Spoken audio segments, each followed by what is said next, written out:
Hi, I'm Matt from eSpares. In this video I'll be showing you how to replace a spool and line on a Flymo grass trimmer.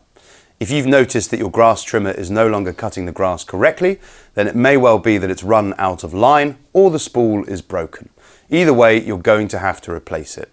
Now, safety first, always disconnect an appliance before carrying out any work. The first thing I need to do is to turn the trimmer over so I can remove the spool cover. And here we have the spool cover. To remove, simply pinch the two tabs either side and lift away. And underneath is the spool and line.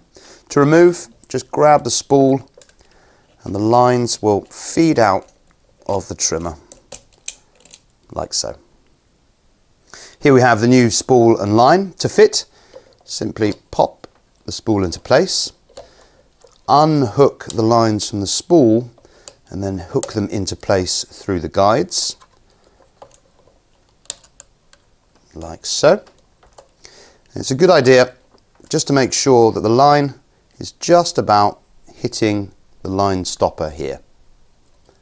Now I can replace the cover.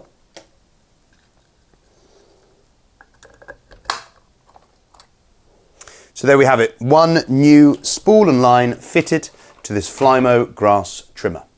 Remember, spares and accessories for all the appliances around your home can be found on the eSpares website. Thanks for watching.